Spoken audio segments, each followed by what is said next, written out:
Welcome to Unpretentious Eats, the place for tasting life through food, wine, and spirits, where you'll be joining me, your host, Alyssa Van Osdal, as we explore the many ways that food and drink connect us and affect our lives.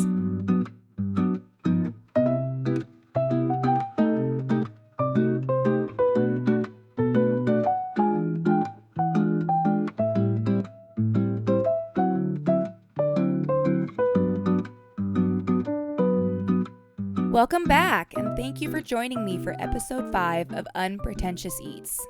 If this is your first time listening, welcome. This podcast is all about breaking the hold of pretentiousness on food, wine, spirits, and hospitality. I love all of these things, and I want to make them accessible so everyone can enjoy them, not just the so-called elites. Now, in this episode, I'm diving into what some might call wine blasphemy. The snobs and collectors everywhere may come for me, and they may try to banish me from their exclusive circles. And to that I say, thank God. I'm breaking the rules today and telling you exactly why I despise the Bordeaux classification of 1855 and the ever so illustrious 100-point grading system. These two sacred pillars of the wine world have driven up prices, turned certain bottles into untouchable collector's items, and buried incredible wines behind a curtain of snobbery. All because of what? A nearly 170-year-old ranking system created by France's last emperor and a grading scale popularized by an American banker with a love of wine. These outdated systems have kept wine on a pedestal, making it feel unattainable for everyday people to enjoy the luxuries of wine, and I'm here to call it out. And as always, we will end this conversation with me discussing my latest obsession of the week. And this time, it will be my first experience dining at a restaurant in Encinitas that has completely stolen my heart. It's not just a great spot for dining, it's a true community establishment. If you're enjoying Unpretentious Eats, don't forget to hit the subscribe button to stay up to date on new episodes. You can also follow me on Instagram or visit my website for more unpretentious food and drink content. And if you love what you hear, please leave a review because it helps spread the word and lets me know what you think. All right, let's grab a glass of wine, a fun cocktail, a cup of coffee, or whatever your heart desires, and let's get into it.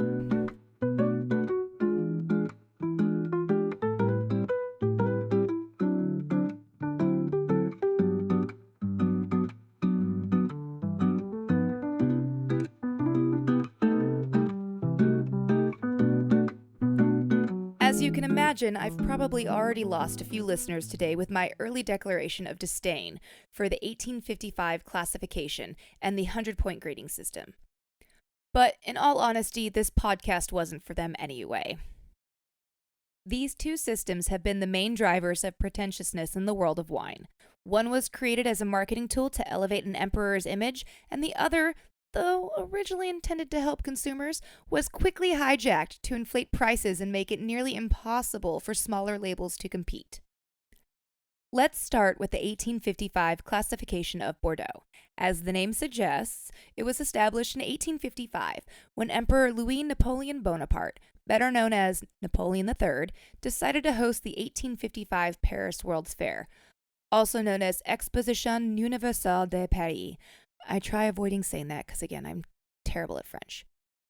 Just a few years earlier, he had betrayed the ideals of the French Revolution, the third one, by getting elected president, only to stage a coup d'etat and declare himself emperor, just like his uncle, the Napoleon Bonaparte. Obviously, this was not a popular move at first, but over time, his various reforms won him public favor. One of his earlier accomplishments was following in the footsteps of Prince Albert, who had organized the Great Exposition in London in 1851. Wanting to showcase France's dominance on the world stage, Napoleon III planned his own World's Fair, but he needed a centerpiece, something that would symbolize France's excellence. He landed on wine. Specifically, he landed on Bordeaux.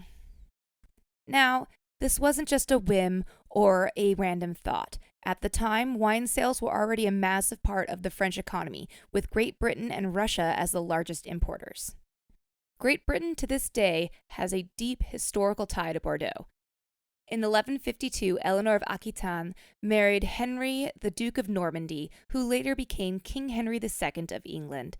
With that marriage, the Duché of Aquitaine, or the territory of Aquitaine, and its prized wine region of Bordeaux became English territory. Even after England lost control of the land, Bordeaux wines remained a staple import due to their historical connection. That love for Bordeaux wines even made its way to the Americas. Napoleon III saw an opportunity to solidify Bordeaux's reputation by creating a classification system that would elevate its image even further. He asked the Bordeaux Chamber of Commerce to create the Cru Classé, or the classified growths. But instead of doing this themselves, they handed the job over to the Syndicate of Courtiers. That's just a fancy term for wine brokers. And within 2 weeks, these brokers, who directly influence wine prices, designed a system ranking Bordeaux wines into 5 crus, or growths. The first growth, Premier Crus, being the highest tier. The original classification included 58 chateaux, with only 4 earning first growth status. Just 4. These included Chateau Lafite Rothschild, Chateau Latour, Chateau Margaux, and Chateau Haut-Brion. Curiously, all but one of these were from the Medoc region, and all were Cabernet Sauvignon-based wines.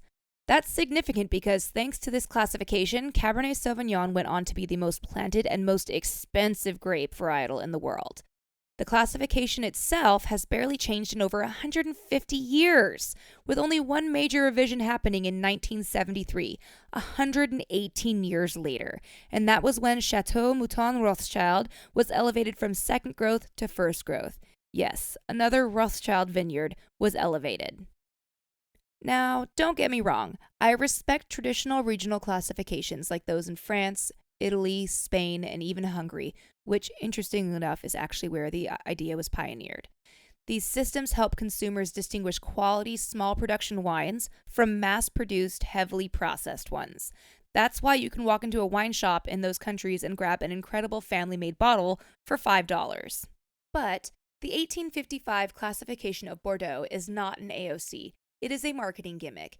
It started as a publicity stunt for the World's Fair, and thanks to the influence of Napoleon III, Great Britain, and later the United States, it became treated as the Word of God. It declares as an objective fact that specific wines from specific estates are indisputably the best, as if taste isn't completely subjective. And here's the kicker. Even if you wanted to dispute it, you can't. These wines are insanely expensive and often require at least 10 years of aging before they're even ready to drink, but the majority of them aren't even being consumed. Instead, they're bought, hoarded, and resold at auction, never to be enjoyed. The result? An endless cycle where only the wealthy and select wine critics get to dictate what's objectively great. It's a system built on blind trust and exclusivity. Most people will never get the chance to taste these wines, and those who can often care more about status than actual enjoyment. And this is where you'll get comments like, "Oh, you're just jealous because you can't afford one."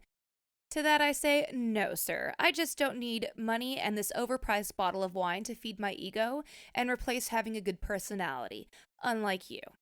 But this is exactly how this pretentious cycle continues, not just in Bordeaux, but in places like Napa, where cult wines follow the same formula.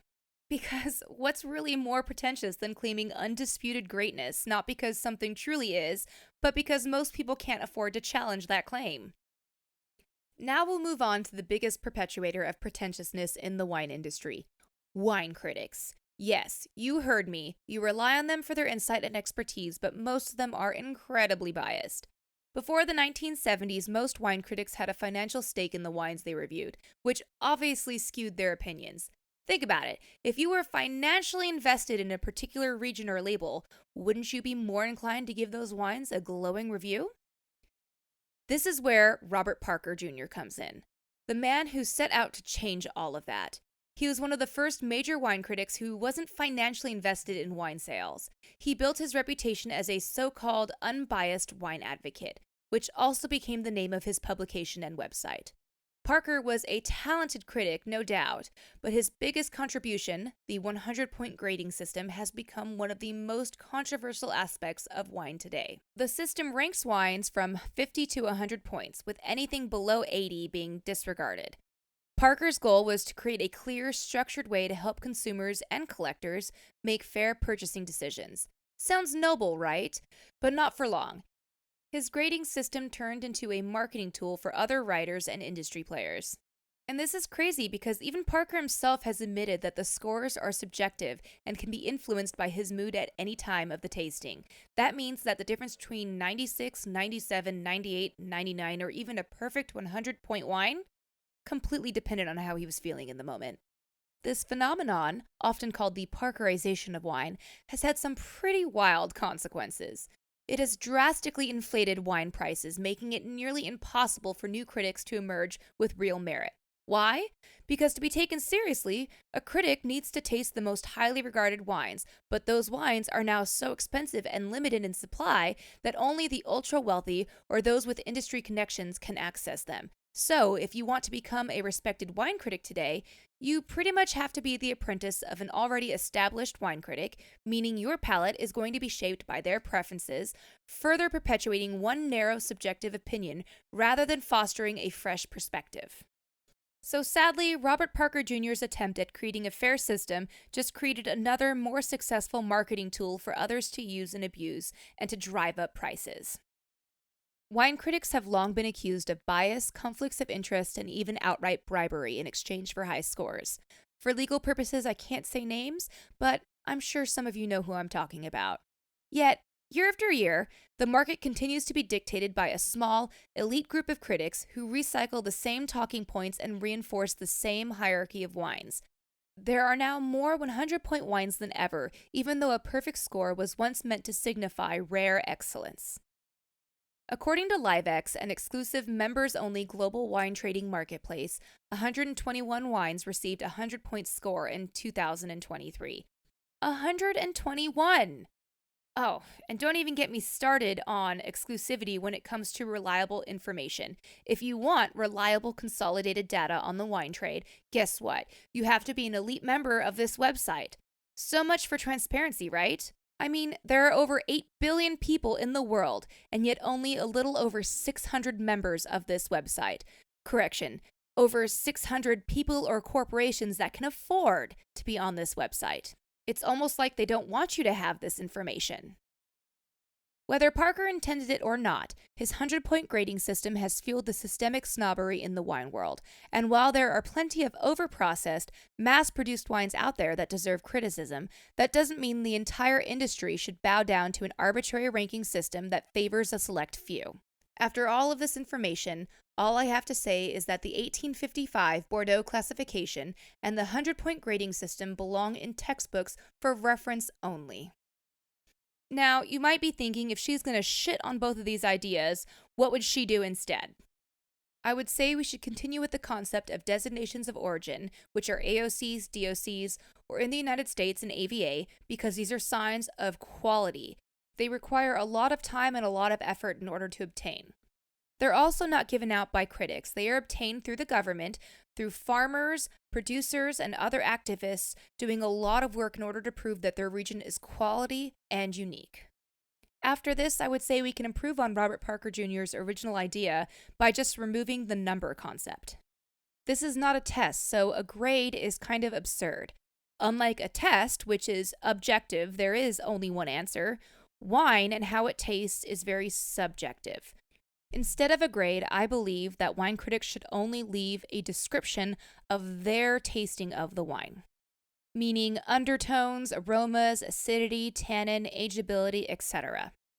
This would remove the snobbery and pretense because there wouldn't be a specific number to hold over everyone else's heads, and instead, consumers would be able to make an informed decision of what to buy based on their needs without feeling like they're being judged for it.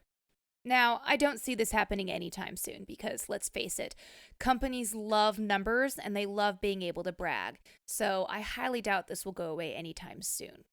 So until then, these are my tips for how to buy a good bottle of wine that you can feel good about. First, set your price point that you are comfortable with. Do not waver from that. There is no need to. You should be able to find good wine at any price point. Second, to assure quality, look for specific wine regions. If that's listed on the bottle, that's a good thing. Like I said, look for AOC, DOC, or AVA on the bottle. After that, look at the review. Ignore the number, look at the review, and look at the undertones and see if that matches your taste buds, and look at the ageability. If it says this will be good in 10 years, you don't want to buy it now, unless you're looking to store it. I can give an example for myself. If I look at a description and I see that the first undertone it lists is licorice or anise, that wine's not for me, no matter how good the score is. That's it. Don't let some critic's subjective score, a 200-year-old ranking list, or the marketing machine behind Bordeaux and Napa pressure you into liking or buying something. And definitely don't let wine snobs who rely on other people's envy dictate your choice. Taste, explore, and decide for yourself. That's all that matters. Yes, quality can impact price, but price does not dictate quality. Remember that. Something can be expensive not because of quality, but because of inflated marketing efforts and image. And speaking of overpriced wines, California wines, especially Napa, have been struggling with sales the past few years. Maybe, just maybe, if they stopped chasing 100-point scores and cult wine status and actually focused on making their wines more accessible, they wouldn't be pricing out the next generation of drinkers. Because let's be real, the wealthy boomers and billionaires may have bought in, but your younger generation isn't falling for it. There will be people out there telling me that I just don't understand because I've never tried one. Now, that's not true. I've had the opportunity to taste first growth Bordeaux's and Napa cult wines. Are they delicious? Absolutely.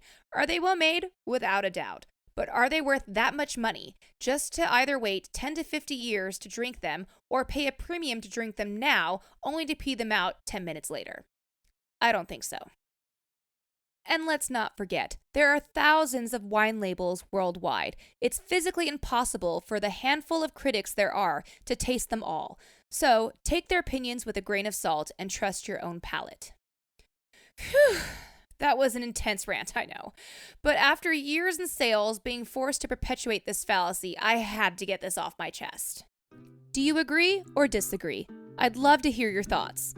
But fair warning, I do not take kindly to bullies, so think twice before coming at me sideways. I'm a lot more sinister than you might think, and I love a good argument. Now that you know my personal thoughts on this very pretentious topic, let's get into my current obsession of the week.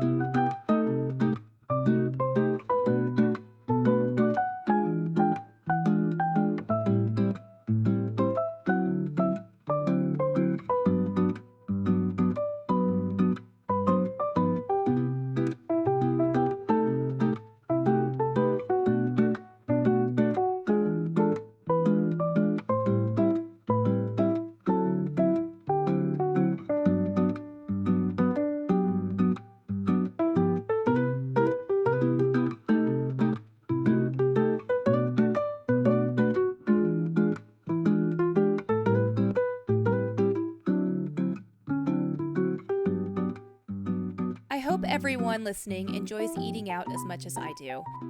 Dining has been a joy of mine ever since childhood. I learned my love of cooking from my mother and my great aunt, but my love of dining out, that came from my father. He's an interesting man, some might even say confusing. He's half Dutch and half Assyrian, a late boomer. He was a zoologist major turned networking engineer. He's frugal, yet he loves to dine out. And I would definitely consider myself a lucky person to have such involved parents. As the youngest of 3 kids, I grew up watching my parents split responsibilities like sports events, school drop-offs, and pickups. But one of my favorite traditions was my father-daughter Coffee Tuesdays. Every Tuesday in high school, my dad drove me to school, and we'd leave early to grab coffee together. I always tell people it's his fault I'm so picky about food quality and have such high standards. He would do things like pick me up from water polo games and take me straight to sushi. He shared his love of dining out with my siblings and I, both one-on-one and as a family. Damn, I'm straight up going to make myself cry talking about this. But don't get me wrong, he wasn't a snob. If fancy restaurants didn't meet his standards, he had no problem saying his favorite local diner was better. I like to think that this upbringing, combined with my time in hospitality, gave me high standards without the snobbery. There are so many things to consider when choosing a restaurant, and while I love a place that's a destination, why can't a restaurant be both a neighborhood favorite and a destination for visitors? That's exactly how I feel about a spot I tried last week. It's called Urban Sea. Located in downtown Encinitas, just 2-minute walk from the beach, this place had been on my radar for a while. I spend a lot of time researching new places to eat, not just looking at the menus, but understanding their stories. Funny enough, I first heard about Urban Sea from the Instagram page of the Sunday Fisherman's Market in Oceanside. I love fish, and I'm strongly against mass fishing that's devastating our oceans, but I wholeheartedly support local fishermen who use sustainable practices to bring us seafood that's fresh, flavorful, and packed with nutrients. Turns out, Urban Sea's culinary director, Chef Aidan Owens, feels the same way. I came across a video of him making crudo at the fish market, saw the restaurant's handle, and immediately fell down the rabbit hole. The menu, the decor, the commitment to sustainability, I was hooked. So Dylan and I took a chance, walked in with no reservations, and were welcomed warmly. The space was moody, nautical, romantic vibe with plenty of tables for couples and larger parties, plus a vibrant, bustling bar in the area right near the entrance. Now, let's get to the important part, the food and the service. We tried 3 cocktails, a raw bar item, 1 appetizer, 1 main course, and a dessert. All of that was made even more amazing by our waitress, Rachel. She was warm, funny, so knowledgeable, and I appreciated her genuine passion for the restaurant. One of the best parts? Even though we ordered everything all at once, our meal was perfectly coursed out, giving us time to enjoy and savor each dish, rather than feeling rushed. Here's a breakdown of all the food. We tried the local rock cod crudo, which was fresh, bright, and kissed with a tangy orange vinaigrette. It tasted like the ocean met in Orange Grove. Absolutely stunning. Next, we had the smoked tuna hush puppies. I'll admit it, I got nervous when I heard tuna, because bad tuna is bad. But these, no fishiness. Just perfectly fried little bites of savory, slightly sweet magic. And when you spread on the honey garlic butter and chipotle aioli, it's next level. Our main course was the chorizo pizza. Dylan wanted something heartier, so he went for this, and wow! It was a Neapolitan-style crust, the perfect amount of cheese, and the combination of spicy chorizo, tart green apple, and hot honey was a flavor explosion. We finished with the chocolate mousse cake, and imagine this. A brownie and a budino had a love child, and that love child married homemade pistachio ice cream. That's what this dessert tasted like. Pure bliss. I could talk about all 3 cocktails, but I'm going to focus on my favorite one, the Surf and Swine, a sweet meets savory dream featuring pork fat washed bourbon, Hennessy, sweet vermouth, and bitters. It was like the Manhattan got a gourmet glow up. These are the kind of restaurants that excite me. No Michelin stars needed, just a team of passionate people who care about what they do, and you can taste it in every bite. Even better? The crowd was very diverse. I saw surfers in casual gear, trendy tech bros, and well-dressed older couples enjoying the same experience. Next time, though, I need to get there early to snag a seat at the bar for their legendary happy hour meal. Get this, it's a smash burger, french fries, 3 oysters, and a glass of champagne for $20. That's right, $20. Pure joy, pure satisfaction. And best of all, it supports sustainable farmers, local producers, and the community. I also have to give a quick shout out on their use of sumac in several dishes. This is one of my absolute favorite spices. It brings me back to memories of my dad pulling out his little jar of sumac to sprinkle on rice and vegetables. I honestly can't recommend Urban Sea enough. I hope you enjoyed this episode of Unpretentious Eats. Hopefully it shattered your beliefs about the 1855 Bordeaux classification and the 100-point wine rating system needing to dictate how you buy wine. Because wine and food should be about what you love, not outdated, snobby systems. If you end up visiting Encinitas and trying Urban Sea, I'd love to hear about your experience. One small ending note. To ensure I can do quality research for this podcast and keep up with other projects I have, I've decided to switch to new episodes every other week instead of weekly. I hope everyone is okay with that. If you're enjoying this show, don't forget to subscribe, follow me on Instagram or the Unpretentious Eats website, and most importantly, leave a review. Your feedback helps me improve, and it also helps more food lovers discover this show. Thank you so much for listening. And I'll see you next time. Cheers!